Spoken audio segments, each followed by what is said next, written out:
बढ़ रहा है बोझ धरा पर लोगों का और घट रही हैं सुविधाएं। नमस्कार, आप देख रहे हैं न्यूज इंडिया और मैं हूं आपके साथ गौरव किशोर शर्मा। आज विश्व जनसंख्या दिवस है और आज जो आंकड़े सामने आए हैं वो चौंकाने वाले हैं। धरती पर लोगों का बोझ बढ़ रहा है, पर्यावरण दूषित हो रहा है।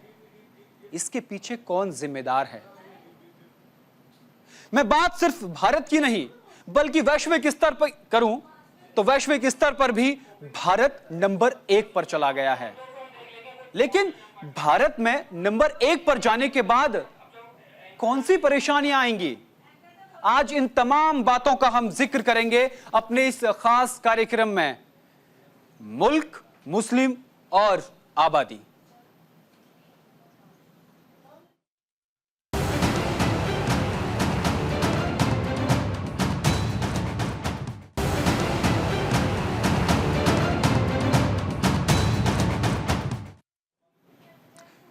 मुल्क, मुस्लिम और आबादी। आज हम अपने इस खास कार्यक्रम में बात करेंगे जनसंख्या को लेकर के। आज विश्व जनसंख्या दिवस है। आज हम आपको देश और दुनिया की आबादी पर चर्चा करेंगे आपके साथ। आपको बताएंगे कि दुनिया की आबादी कितनी हो चुकी है, की ग्राफिक के जरिए आपको दिखाएंगे, और देश की आबादी कितनी है। बढ़ती आबादी देश के लिए किस लिहाज से खतरा है, क्या फर्क पड़ता है, क्या देश के विकास की गति धीमी होती है, सरकारी खजानों का बोझ बढ़ाती है। सवाल यह भी उठता है कि क्या बढ़ती जनसंख्या से बेरोजगारी और अपराध बढ़ता है, और क्या गरीबी, कुपोषण जैसी समस्याओं की वजह बढ़ती है ये तमाम जनसंख्या वृद्धि। और इन सबकी क्या जिम्मेदार जनसंख्या बढ़ोतरी ही है, अपराध का होना? भारत में बढ़ती जनसंख्या के लिए कौन जिम्मेदार है? देश में जब भी चुनाव होते हैं तो जनसंख्या नियंत्रण पर कानून बनाने का मुद्दा जोर पकड़ता है, लेकिन बनता क्यों नहीं? इसीलिए आज न्यूज इंडिया आपके लिए लेकर आया है मुल्क, मुस्लिम और आबादी। चलिए अब आगे की ग्राफिक के जरिए हम आपको टेक्स्ट के जरिए बताएंगे। दुनिया में आज 11 जुलाई के दिन को विश्व जनसंख्या दिवस के यानी कि वर्ल्ड पॉपुलेशन डे के रूप में मनाया जाता है। देश में बढ़ती जनसंख्या के प्रति लोगों को जागरूक करने के उद्देश्य से हर साल इसे एक थीम के साथ सेलिब्रेट किया जाता है, जिसे आज किया गया। और ये कब से होता है वो आपको बताते हैं। साल 1990 से 11 जुलाई को दुनिया भर में विश्व जनसंख्या दिवस के रूप में मनाया जाता है। विश्व की वर्तमान जनसंख्या 8 अरब 12 करोड़ 7 लाख 8,553 है। अगर भारत की बात करें तो भारत की जनसंख्या ताजा आंकड़ों के मुताबिक अनुमानित जनसंख्या 1 अरब 44 करोड़ 20 लाख 53,156 है। और इसी के साथ भारत चीन को पछाड़कर यूएन के ने जो आंकड़े जारी किए उनके मुताबिक नंबर 1 पर पहुंच जाता है जनसंख्या में। साल 2011 के बाद से भारत में जनगणना नहीं हुई है, इसीलिए इस वक्त भारत की जनसंख्या क्या है इस बारे में कोई आधिकारिक जानकारी उपलब्ध नहीं है। लेकिन साल 2020 में नेशनल कमीशन ऑफ पॉपुलेशन ने जनसंख्या के अनुमानों पर एक रिपोर्ट जारी की थी, जिसमें कहा गया था कि साल 2011 और 36 यानी 2036 के बीच के 25 वर्षों में भारत की जनसंख्या 152 करोड़ 20 लाख तक हो जाएगी, जो देश के लिए खतरा है, जो देश के संसाधनों के लिए खतरा है। चलिए अब आपको ग्राफिक के जरिए बताते हैं कि आज विजुअल्स के जरिए बताते हैं कि आगे आज क्या हुआ। विजुअल्स में आपको दिखाएंगे कि केंद्रीय स्वास्थ्य मंत्री जेपी नड्डा, जगत प्रकाश नड्डा ने आज मीटिंग की। उन तमाम चीजों को आज हम आपको दिखाएंगे, वीडियो के जरिए दिखाएंगे, विजुअल्स के जरिए आपको दिखाएंगे। मंत्री जगत प्रकाश नड्डा ने विश्व जनसंख्या दिवस के अवसर पर आज नई दिल्ली में परिवार नियोजन के लिए सुगम मॉडल का पहला अनावरण किया। वो तस्वीरें भी हम आपको दिखाएंगे जब उन्होंने बैठक की वो हम आपको बराबर में अपने तस्वीरें भी आपको हम दिखाएंगे। सुगम मॉडल को मां और बच्चे की भलाई के लिए गर्भधारण के स्वास्थ्य, समय और अंतराल के लिए डिजाइन किया गया। तस्वीरें भी हम आपको साथ के साथ बराबर में दिखाएंगे। ये तस्वीरें आपके सामने जब आज अनुप्रिया पटेल और जेपी नड्डा ने बैठक की और बैठक में उन्होंने क्या कुछ कहा वो भी आपको सुनवाएंगे।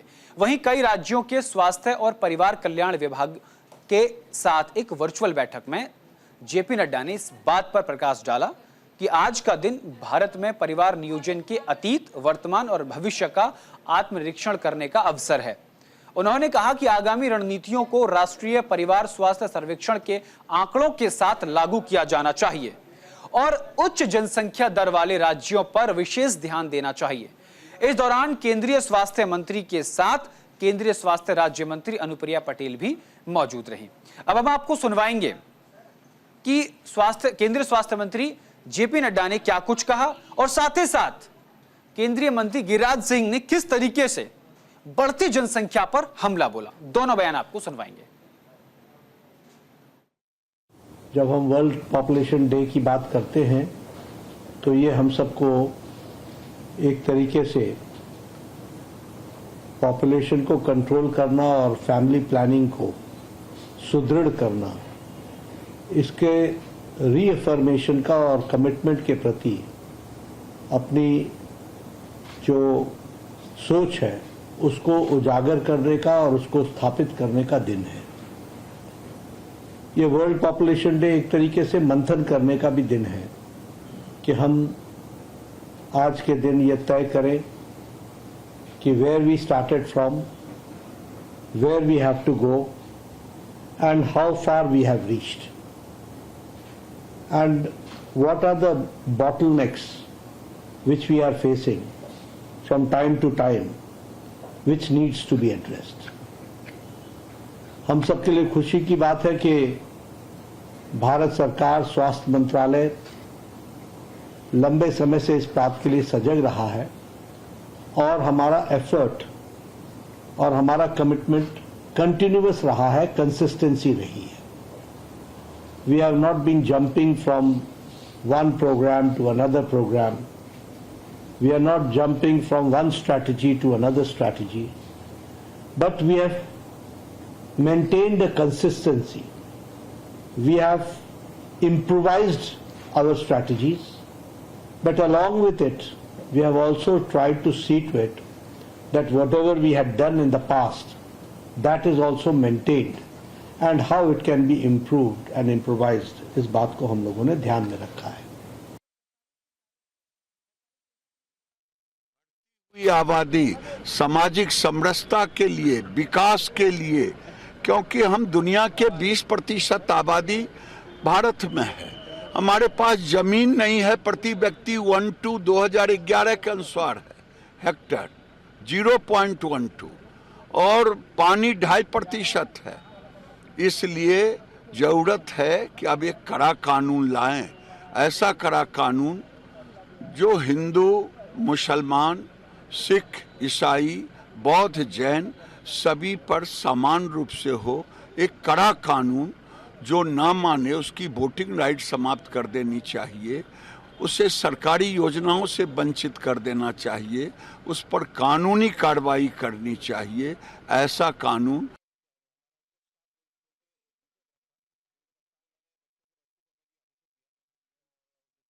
बात करते हैं तो ये हम सबको एक तरीके से पॉपुलेशन को कंट्रोल करना और फैमिली प्लानिंग को सुदृढ़ करना, इसके रीअफर्मेशन का और कमिटमेंट के प्रति अपनी जो सोच है उसको उजागर करने का और उसको स्थापित करने का दिन है। ये वर्ल्ड पॉपुलेशन डे एक तरीके से मंथन करने का भी दिन है कि हम आज के दिन ये तय करें कि where we started from, where we have to go and how far we have reached and what are the bottlenecks. तो बढ़ती आबादी न सिर्फ भारत के लिए बल्कि वैश्विक स्तर पर एक खतरा है। खतरा कैसे है? आपको याद होगा कुछ महीनों पहले प्रधानमंत्री आर्थिक सलाहकार परिषद की एक रिपोर्ट आई थी। उस रिपोर्ट में बताया था कि किस तरीके से हिंदुओं की देश में हिस्सेदारी कम हो रही है। मैं आबादी की बात नहीं कर रहा हूं, देश में हिंदुओं की हिस्सेदारी कैसे कम हो रही है और मुस्लिमों की आबादी कैसे बढ़ रही है, किस तरीके से लगातार इसका बोझ देश के इंफ्रास्ट्रक्चर पर, संसाधनों पर पड़ रहा है, किस तरीके से हमारा देश आज चीन को पछाड़ चुका है। ताजा आंकड़ों के मुताबिक जो भारत है वो चीन को पछाड़ चुका है। 144 करोड़ से ज्यादा की आबादी वाला देश भारत बन चुका है। लेकिन कैसे बना, कैसे हुआ, इन तमाम बातों पर चर्चा करने के लिए देश के जाने माने वकील और भारतीय जनता पार्टी के नेता अश्विनी उपाध्याय जी हमारे साथ जुड़ गए। सर, आपका न्यूज इंडिया पर बहुत बहुत स्वागत है। नमस्ते। आज विश्व जनसंख्या दिवस है और इस मौके पर देशवासियों के लिए यह जानना बेहद जरूरी हो जाता है कि आखिर इस गति से जो जनसंख्या बढ़ रही है, कैसे बढ़ रही है, क्यों बढ़ रही है और इसके लिए कौन जिम्मेदार है। देखिए, पहली बात तो आपको मैं बताऊं कि हमें चीन से तुलना ही नहीं करना चाहिए जी। उससे करना चाहिए जिसके पास हमारे जितनी जमीन हो। जी। चीन के पास हमसे 3 गुना ज्यादा एरिया है जी। हमारे पास चीन का 1/3 क्षेत्रफल है। बिल्कुल। ऑस्ट्रेलिया का क्षेत्रफल हमसे 2.5 गुना ज्यादा है। ऑस्ट्रेलिया की जनसंख्या मात्र 2.5 करोड़ है और हम लगभग 150 करोड़ हो चुके हैं। जी। कनाडा का क्षेत्रफल हमसे 2.5 गुना ज्यादा है। कनाडा की जनसंख्या 4 करोड़ है और हम 150 करोड़ 145 करोड़ के आसपास हो चुके हैं। जी। रूस का क्षेत्रफल हमसे 5 गुना ज्यादा है। रूस की जनसंख्या 15 करोड़ है, हम 145 करोड़ 150 करोड़ हो चुके हैं। जी। अमेरिका का क्षेत्रफल हमसे 3 गुना ज्यादा है। अमेरिका की जनसंख्या 33 करोड़ है और हम 150 करोड़ हो चुके हैं। और जहां तक चीन है वो भी हमसे पीछे हो गया है, हम नंबर 1 हो चुके हैं और चीन का क्षेत्रफल हमसे 3 गुना ज्यादा है। वैसे भी पर डे चीन में 45,000 बच्चे पैदा हो रहे हैं, भारत में 90,000 बच्चे पैदा हो रहे हैं। तो अगर आप जमीन और पानी के हिसाब से देखिए तो हमारे पास दुनिया की केवल 2% जमीन है, केवल 2%। जी। उस हिसाब से हमारी जनसंख्या दुनिया की 2% होनी चाहिए। दुनिया की जनसंख्या 800 करोड़ हो गई है तो हमारे पास जमीन 2% है। इसका मतलब सही से अगर रेशियो रखिए तो हमारी जनसंख्या 16 करोड़ होनी चाहिए। हमारे पास दुनिया का मात्र 4% पानी है पीने लायक। दुनिया की जनसंख्या 800 करोड़ है, 800 करोड़ का 4% यानी हमारी जनसंख्या होनी चाहिए 32 करोड़ और हम हो कितने गए 150 करोड़। इसलिए हो क्या रहा है, सरकार जब तक 2 करोड़ घर बना के देती है 10 करोड़ बेघर पैदा हो जाते हैं। सरकार जब तक 2 करोड़ स्वरोजगार पैदा करती है मुद्रा लोन और बाकी लोन के माध्यम से, तब तक 10 करोड़ बेरोजगार पैदा हो जाते हैं। अगर आप समस्याओं की रूट काज एनालिसिस करिए, चूंकि डिमांड ज्यादा है, जनसंख्या ज्यादा तो डिमांड ज्यादा, डिमांड ज्यादा और सप्लाई कम तो फिर अलग अलग समस्या है। जल जंगल जमीन की समस्या मूल कारण है जनसंख्या विस्फोट। रोटी कपड़ा मकान की समस्या मूल कारण है जनसंख्या विस्फोट। सड़क पे भीड़ है, रेल में भीड़ है, जेल में भीड़ है, मूल कारण है जनसंख्या विस्फोट। बढ़ते अपराध की समस्या मूल कारण है जनसंख्या विस्फोट। जी। जंगल कम होते चले जा रहे हैं क्योंकि घर बनाना है, जमीन तो है नहीं तो जंगल कटेंगे, या तो नदियों को पाटा जाएगा या तालाबों को पाटा जाएगा। नदियां पटती चली जा रही हैं, तालाब पटते चले जा रहे हैं तो ग्राउंड लेवल हमारा और डाउन होता चला जा रहा है। पानी नीचे पहुंच ही नहीं, कंक्रीट हो गया तो पानी नीचे जाएगा नहीं। और जंगल कम हो रहे हैं तो हवा कम हो रही है। दिल्ली एनसीआर में साल में लोग 12,000 लोग केवल गंदी हवा से मर जा रहे हैं, एयर पोल्यूशन के कारण मर रहे हैं। और एयर पोल्यूशन, अश्विनी जी, मेरा सवाल यही था, ये सब जो हो रहा है इसके पीछे जिम्मेदार कौन लोग हैं? देखिए, बहुत सीधी सी बात है। इसमें जो मेरी पीआईएल है उसमें मैंने कई सारी अलग अलग अपने सजेशन दिए। मैंने सबसे पहले तो ये कहा है कि जनसंख्या विस्फोट के दुष्परिणाम को प्राइमरी के सिलेबस में डालना चाहिए जी, जिससे प्राइमरी का बच्चा पढ़े, माता पिता उसको होमवर्क कराते हैं वो भी समझे, टीचर उसको क्लास में पढ़ाते हैं वो भी समझे। तो भारत के सभी स्कूल में, कॉलेज में पॉपुलेशन एक्सप्लोजन के दुष्परिणाम के ऊपर बाकायदा ऐसे कंपटीशन होना चाहिए, वाद विवाद होना चाहिए, राइटिंग उस पर लेख लिखना चाहिए, अखबारों में लेख हो। और सबसे बड़ी बात ये एजुकेट करना जरूरी है लेकिन दंड का भय दिखाना भी जरूरी है। और मैं ये क्यों कह रहा हूं आपको बताता हूं। भारत में सबसे ज्यादा अगर किसी एक विषय पे लोगों को जानकारी है तो वो है हेलमेट लगाना जरूरी है।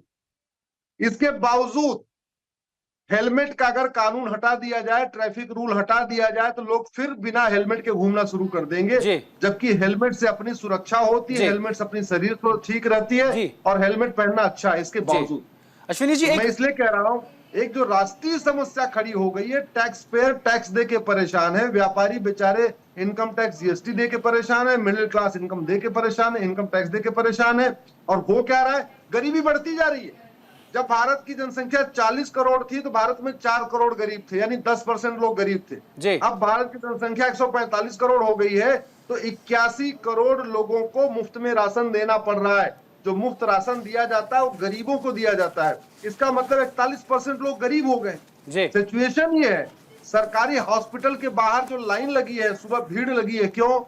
कोई खून की कमी से परेशान है, कोई कुपोषण से परेशान है, कोई प्रदूषण से परेशान है, किसी के पेट में दिक्कत है।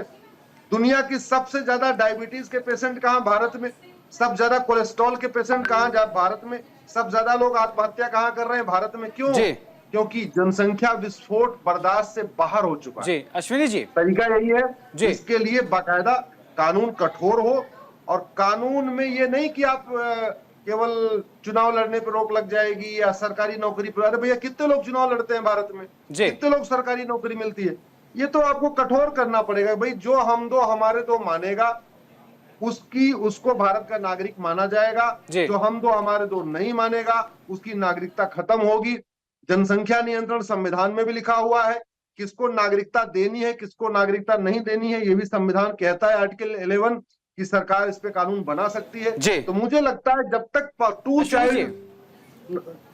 टू चाइल्ड नाम को सिटीजनशिप से नहीं जोड़ा जाएगा, तब तक सफल नहीं हो। जी अश्विनी जी, मेरा एक सवाल और है आपसे कि कुछ महीनों पहले ही प्रधानमंत्री की सलाहकार परिषद की एक रिपोर्ट आई थी।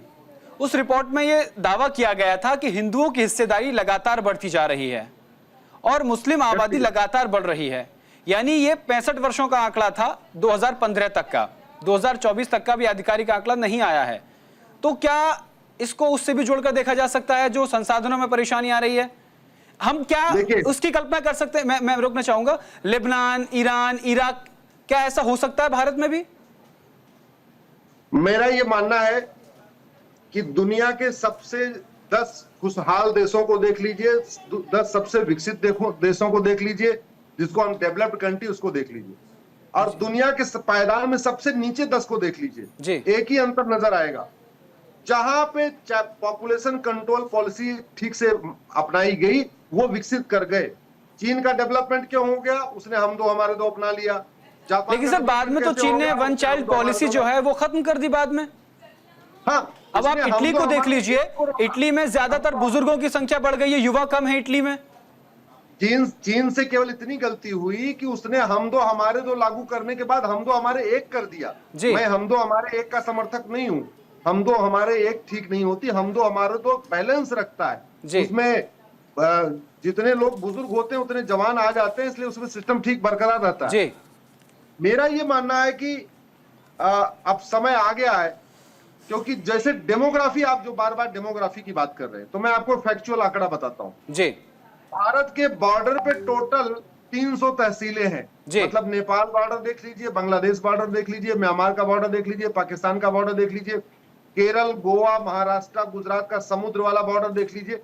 टोटल भारत के चारों तरफ 300 तहसीलें हैं, और उन 300 की 300 तहसीलों की डेमोग्राफी बदल चुकी है। भारत में 28 राज्य हैं और 8 केंद्र शासित प्रदेश हैं, तो 28, 8, 36। इस 36 में से 9 राज्यों की डेमोग्राफी बदल चुकी है। वो मेरी ऑलरेडी पीआईएल सुप्रीम कोर्ट में चल रही है, जिसमें मैंने कहा कि 9 राज्यों में जहां हिंदू खत्म हो गए। ये डेमोग्राफी बदली कैसे? थोड़ा उसे विस्तार से बताइए आप, मतलब अपनी बात को विस्तार से रखिए। जिन राज्यों में डेमोग्राफी बदली है, किन कारणों की बदली है, क्यों बदली है, थोड़ा सा इस पर प्रकाश डालिए सर। तो अब देखिए, बॉर्डर की 300 तहसीलों की डेमोग्राफी बदल गई, 36 में से 9 राज्यों की डेमोग्राफी बदल गई, 800 जिलों में से 200 जिलों की डेमोग्राफी बदल गई। किस कारण बदली सर डेमोग्राफी? किस पॉपुलेशन की बात आप कर रहे हैं सर? हाँ, 6000 तहसीलों में से 1500 तहसीलों की डेमोग्राफी बदल गई। इसका मतलब 25% राज्य, 25% जिले, 25% तहसीलों की डेमोग्राफी बदल गई। जी। डेमोग्राफी बदलने के 3 कारण है, एक कारण नहीं है, 3 कारण है। नंबर 1 जनसंख्या विस्फोट, नंबर 2 घुसपैठ, नंबर 3 धर्मांतरण। तीनों को यूज किया बिल्कुल गया है। बिल्कुल। देखिए, अगर बात करी जाए धर्मांतरण का, आपने जिक्र किया, तो उस रिपोर्ट के मुताबिक हिंदू, बौद्ध, जैन और पारसी इनकी आबादी घटी है, लेकिन मुस्लिम आबादी बढ़ी है। क्यों? क्योंकि ऐसा हुआ है कि भाई जो बांग्लादेशी आ रहे हैं वो क्या है? मुस्लिम है। जो रोहिंग्या आ रहे हैं वो क्या है? वो भी मुस्लिम है। और भारत में जो कन्वर्ट किया जा रहा है, हालांकि क्रिश्चियन भी कन्वर्ट कर रहे हैं, लेकिन क्रिश्चियन की बहुत तेजी के साथ इसलिए नहीं बढ़ रही है क्योंकि क्रिश्चियन सामान्यतः उनके ज्यादा बच्चे नहीं होते, 2 ही बच्चे होते हैं जी। तो वो कन्वर्ट करने के बाद भी बहुत उनकी डबल नहीं हो गई। लेकिन यहाँ तो बांग्लादेशी आ रहे, रोहिंग्या आ रहे। अच्छा, 2017 में मैंने एक पीआईएल फाइल किया था सुप्रीम कोर्ट में, और वो मेरी पीआईएल आज भी चल रही है जी। उस समय मैंने आंकड़ों के हिसाब से बताया था कि भारत में 5 करोड़ टोटल घुसपैठी आ चुके हैं जी। 2017, आज 2024 हो चुकी है। अब तो उनके बच्चे भी पैदा हो रहे हैं और घुसपैठ अभी भी बंद नहीं हुई है। घूस दे के बॉर्डर से अंदर आ जाते हैं, अंदर आते हैं, 2000 रुपए में राशन कार्ड बनवाएंगे। अश्विनी जी, समय कम है, माफी के साथ मैं आपको रुक जाऊंगा। एक आखिरी सवाल और सूक्ष्म है, मैं उसका जवाब चाहता हूं। रिपोर्ट के मुताबिक पिछले 65 वर्षों में 2015 तक देश में मुस्लिम आबादी लगभग 43% बढ़ी है। मुस्लिम आबादी 43% बढ़ी है और हिंदू आबादी 7 दशमलव लगभग मान लीजिए 8% घटी है। इसका क्या कारण है और इस पर क्या सरकार को कानून बनाना चाहिए? क्योंकि चुनावी जब शोर चलता है तो उसमें यह मुद्दा बड़े जोर शोर से उठता है, लेकिन चुनाव खत्म होने के बाद सिर्फ धरातल पर नहीं उतरता, ना कोई अमली जामा पहनाया जाता है। देखिए, धर्मांतरण, घुसपैठ और जनसंख्या विस्फोट जी, इससे राष्ट्रांतरण हो रहा है जी। भारत के त्योहार खत्म हो रहे हैं, भारत का विचार खत्म हो रहा है, भारत की सोच खत्म हो रही है। आप इलेक्शन कमीशन के जो अशांत जो चुनाव बूथ होते हैं उसका डाटा उठा के देख लीजिए, तो सबसे ज्यादा चुनाव आयोग जो कहता है ना ये अशांत बूथ है, ये बहुत सेंसिटिव बूथ है जी। सेंसिटिव बूथ की संख्या लगातार बढ़ती चली जा रही है जी। तो अगर हर लहजे से आप देखिए, चाहे आप बेरोजगारी देख लीजिए, चाहे कुपोषण प्रदूषण के लहजे से देख लीजिए, या शांति समृद्धि खुशहाली के लहजे से देख लीजिए, मेरा ये मानना है घुसपैठ, धर्मांतरण, जनसंख्या विस्फोट, तीनों के खिलाफ कठोर कानून की जरूरत है। केवल जनसंख्या विस्फोट के। बहुत बहुत शुक्रिया अश्विनी उपाध्याय जी, न्यूज इंडिया को अपना बेशकीमती समय देने के लिए बहुत बहुत आभार। तो आप सुन रहे थे अश्विनी उपाध्याय जी को, जो घुसपैठ, धर्मांतरण और जनसंख्या विस्फोट, इसको लेकर के बेबाकी से उन्होंने अपनी बात रखी और किस वजह से देश में जनसंख्या वृद्धि हो रही है और इस पर कैसे लगाम लगाई जा सकती है। उन्होंने न सिर्फ देश का और विश्व का बताया, बल्कि देश के अंदर राज्यों और राज्यों के अंदर जिलों का किस तरीके से डेमोग्राफी बदली है और जनसंख्या के बढ़ने के चलते बदली है। इस पर रोक लगना बेहद जरूरी है। जनसंख्या विस्फोट ना हो, इसे रोकना जरूरी है और देश के विकास को गति देने के लिए भी जनसंख्या पर रोक लगना बेहद जरूरी है। तो फिलहाल के लिए मेरे साथ मुल्क, मुस्लिम और आबादी में सिर्फ इतना ही। देश और दुनिया की तमाम बड़ी खबरों के लिए देखते रहिए न्यूज इंडिया। नमस्कार।